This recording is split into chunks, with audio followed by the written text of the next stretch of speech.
Halo para pendengar podcast, ketemu lagi dengan saya Krisna di Ngobar Alumni Paramadina. Sekarang kita masuk episode kedua. Kali ini kita akan ngobrol bareng dengan Bintang Aurelia di Cafe Paramadina angkatan 2003. Yuk sama-sama kita ngobrol. Orangnya udah datang nih. Halo Bintang. Halo Krisna. Apa kabar? Baik. Gimana? Sehat-sehat sekarang? Sehat, alhamdulillah. Oke. Sebelum kita mulai, gue mau tanya rapid test nih. Satu, oke. Mahasiswa atau praktisi? Mahasiswa Otak kiri, otak kanan? kanan, Capital, lowercase? kapital, Merah, pink? pink, Ngasih brief atau ngedesain? masih brief. Oke. Wah, kenapa tuh? Jawabannya tadi ada mahasiswa tuh. Enjoy mahasiswa. Lebih nggak berat beban hidupnya kayaknya. Iya, betul. Belum ada banyak pikiran. Gitu ya. Oke. Oke, Win, itu intermezzo aja. Nah, kali ini nih kita mau nanya nih tentang perjalanan karir lo nih di dunia kerja ya sebagai praktisi. Nah, boleh dong sedikit sharing atau cerita tentang perjalanan karir setelah menjadi alumni DKV Paramadina dari awal sampai sekarang itu gimana? Oke, begitu gue lulus dari kampus Paramadina, gue sempat jadi freelance dulu sebenarnya. Waktu itu sempat juga mendesain banyak cover CD album, salah satunya itu selain sama Gita Gutawa. Setelah itu gue juga sempat jadi graphic designer di Free Magazine Music. Habis itu gue pernah jadi graphic designer di PT Game Indonesia juga. Setelah dari situ gue langsung mengalami desain sendiri sih. Boleh dong cerita waktu di Slack ya, bikin cover itu tuh lu sebagai in-house design atau dari freelance? Freelance. Boleh nggak dijelasin sedikit tentang proses kreatif itu kayak gimana sih kalau sama anak Slack? Agak unik sebenarnya karena mereka itu kan masuk dalam karakteristik seniman ya, masing-masing individunya punya sudut pandang masing-masing. Yang itu biasanya memang briefnya itu kadang beda-beda juga dari setiap individunya. Ya kita yang harus pintar-pintar mengolahnya biar itu bisa jadi satu kesatuan yang memang satu grup slang itu mauin mewakili dari semua personilnya gitu. Iya. Biasanya mulai itu Mas Bimbing atau gimana? Iya, Mas Bimbing sama kakak. Lu bisa kenal anak slang dari mana ya? Nggak apa-apa, namanya gue nanya. Ya, mungkin dari teman atau dari siapa gitu. Iya, teman. Ya. Oh ya, tadi yang album slang itu sempat, itu yang album apa? Yang keberapa tuh?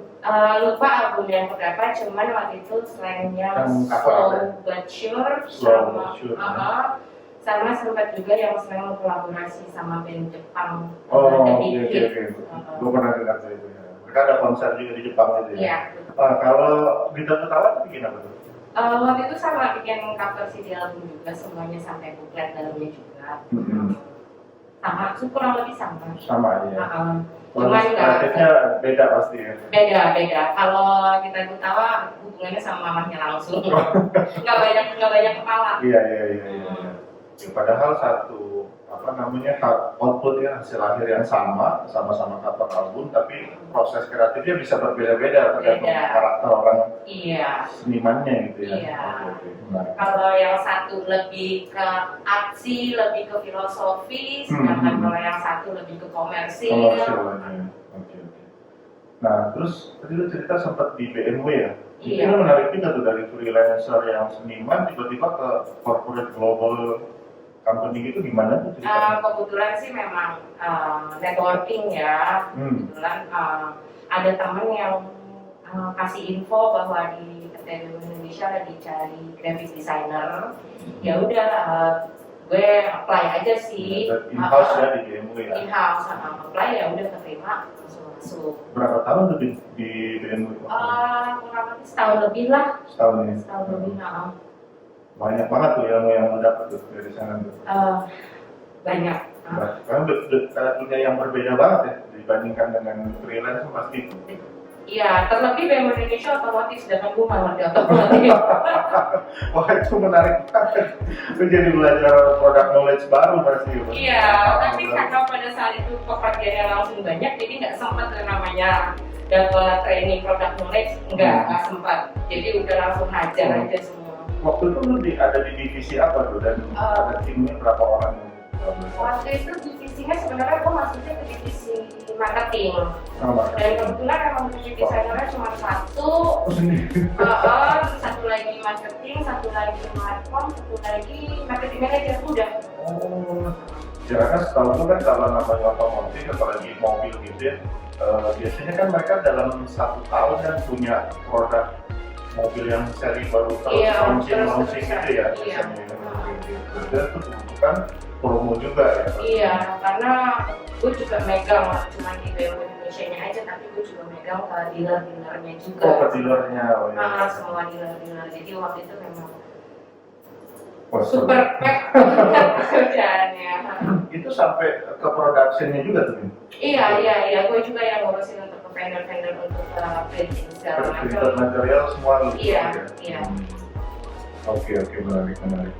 Nah, kalau sekarang nih gue tanya nih, pengaruh dari ketika lu belajar di perkuliahan, kemudian impact ke dunia kerja itu sebenarnya gimana sih, Win?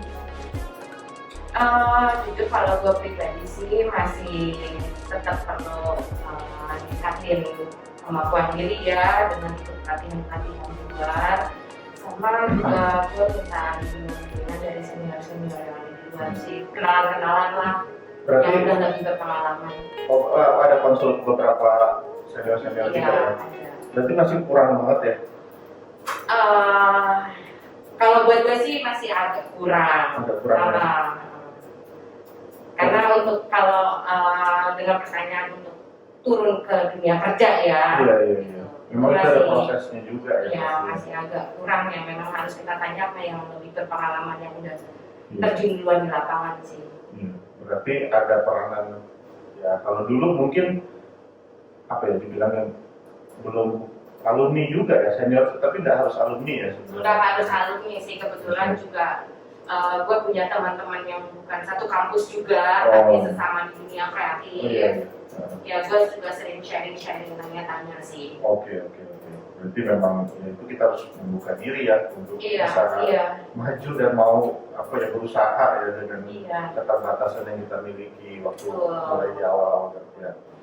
Oke, nah sekarang nih sejak kapan lu memutuskan untuk usaha sendiri nih? Kan gue dengar lu sempat buka usaha sendiri ya? Iya, waktu itu gue bikin usaha sendiri itu pertama itu di 2010. Waktu itu gue punya perusahaan desain house Karkasa itu sempat jalan 4 tahunan lah kurang lebih. Setelah itu baru gue langsung bikin usaha gue yang sampai sekarang. Waktu lu buka Karkasa 2010, berarti lu sempat kerja itu berapa tahun setelah lulus? 4 tahun, 5 tahun? Ya, kurang lebih. Berarti lu ada pengalaman dulu sebagai freelancer dan sempat kerja di BMU tadi 5 tahunan? Jadi memang dari gue sendiri memang pengen gue kerja dulu sih sama orang biar gue dapat ilmunya juga, baru gue memutuskan untuk bikin usaha sendiri sih. Apa tuh alasannya tuh waktu pertama kali memutuskan itu tuh? Apa alasan paling kuat lah ketika lo memutuskan untuk buka usaha sendiri tuh? Pasti banyak tantangannya tuh kan, untuk alasannya tuh apa tuh? Sebenarnya sih ya mungkin ada idealis juga kali ya. Idealisme ya?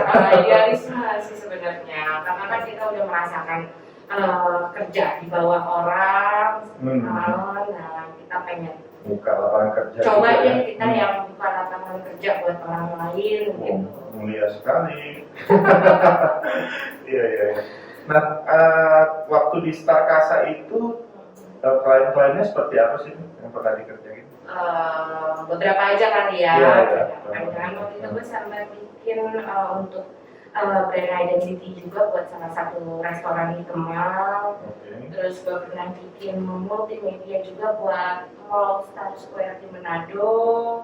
Terus pernah megang juga untuk sama brand identity juga untuk klinik Children Health Klinik Palace 9. Nah, kalau brand identity itu include turunannya atau hanya Input turunannya semua sampai mulai website, dari internet logo, ya? Iya. turunannya semua website sampai Oh. promotional item semuanya sih.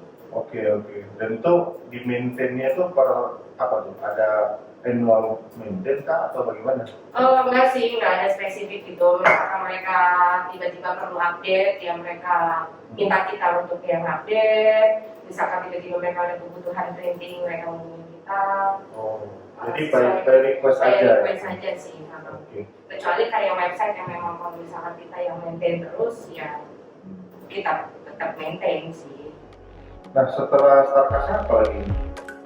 Setiap terasa gue bikin dropix Dropixnya tahun berapa nih? di 2015. 2015. Oke. Itu tentang apa sih? Dropix? Dropix sebenarnya kalau gampangnya mungkin image editing service provider di e-commerce. Oh, image editing server dulu kan? Ya Ini smart. gampangnya mungkin jasa image editing, tapi terkhusus hanya untuk e-commerce. E-commerce, oke. Jadi misalnya ada proses ini kalau boleh gue ini ya, koreksi kalau gue salah. Dari fotografer, terus itu ada image, foto, dikirim, kemudian diedit gitu ya? Iya, betul. Terus dikasih balik lagi yang hasil editan itu Iya, dikirim balik. betul. Oh. Jadi kita hanya memproses gambar yang dihasilkan sama si klien aja. Oke. Sesuai dengan tentunya dengan standar dari masing-masing klien ya, kan pasti beda-beda. Itu kliennya dari mana aja sih? Kita ada lokal, tapi kita mostly itu internasional sih. Wow, internasional. Iya. Kok bisa gitu, gimana caranya? Buat pendengar podcast mungkin penasaran. Bisa sih. Gimana? Cuman ya agak susah juga gue menjelaskan. Karena itu kan bagian dari strategic marketing juga ya, agak susah kalau gue open di sini. Cuman itu possible kok. Gitu. Ya, maksud kita secara garis besar apakah lu mendapatkan itu melalui networking yang sudah terbentuk atau memang ada forum-forum online? Enggak.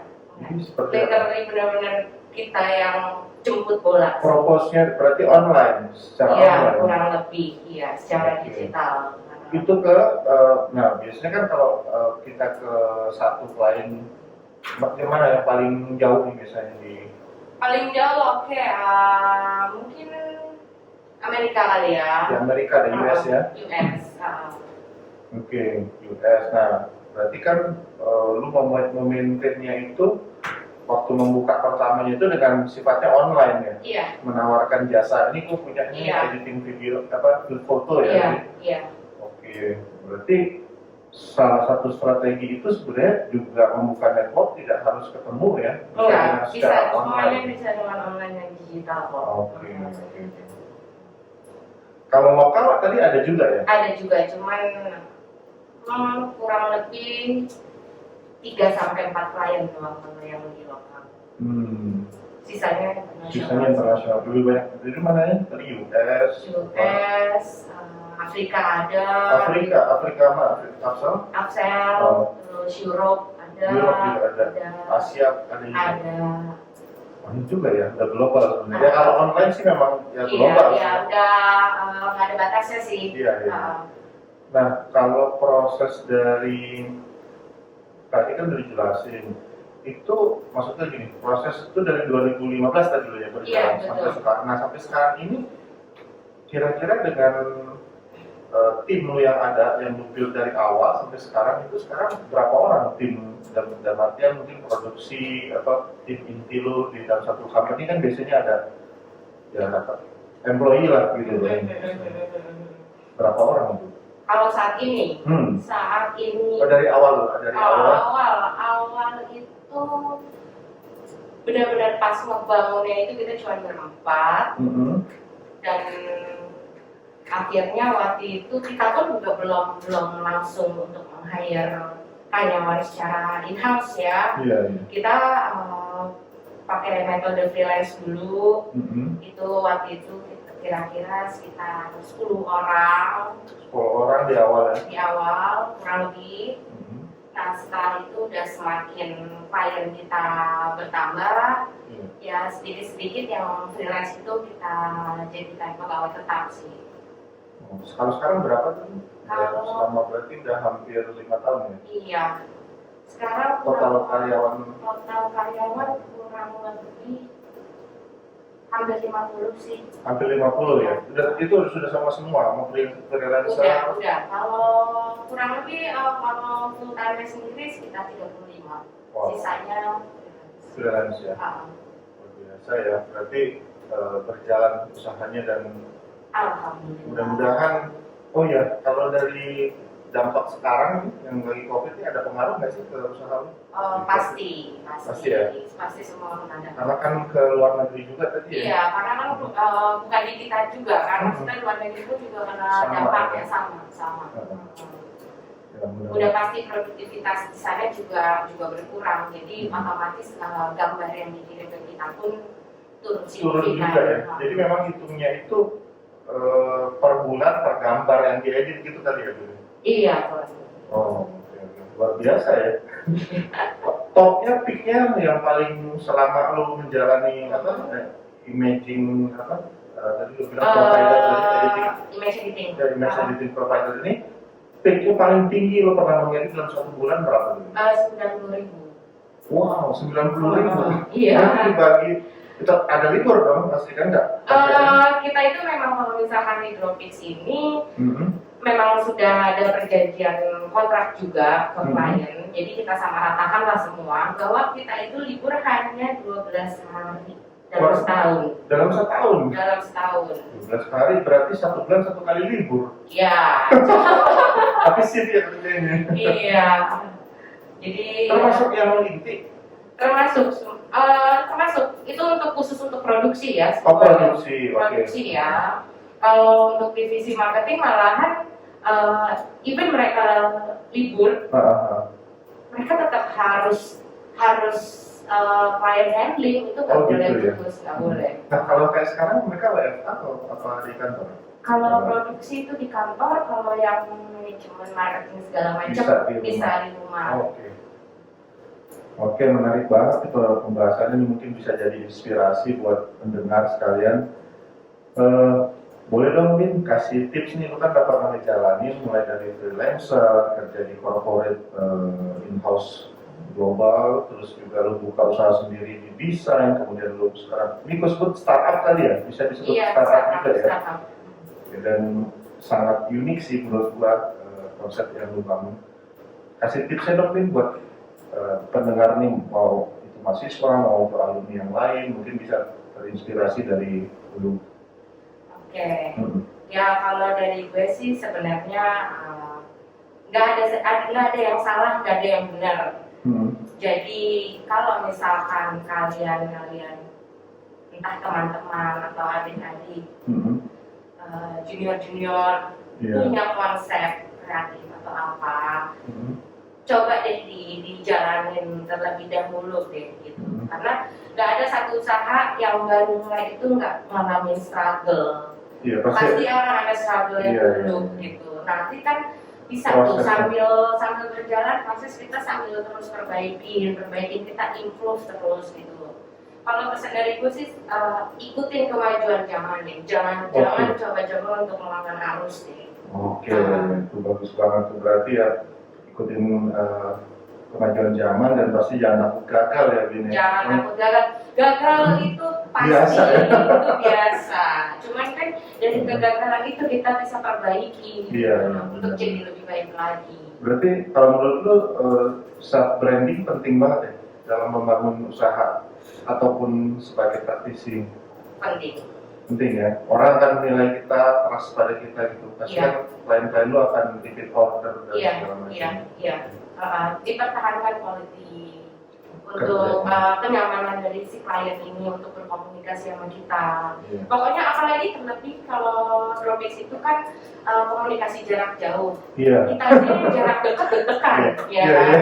Gimana lagi yang jarak jauh kalau di orang kabur atau gimana? Oh, iya, iya. Gitu kan? Kita harus nge-build trust-nya sih, Kalau nyamannya. cerita buruk-buruknya pasti pernah juga ya itu ya. Karena Di kecewanya ya. Iya. Tapi buat pendengar jangan takut gagal. Kalau buat usaha lakukan aja sepenuh hati. Ya tadi kayak Bintang bilang maju terus aja. aja. Oke. Ya, demikianlah teman-teman di Ngopat Alumni kali ini. Sampai ketemu di episode podcast berikutnya. Semoga bermanfaat. Sampai jumpa. Salam. Iya, kita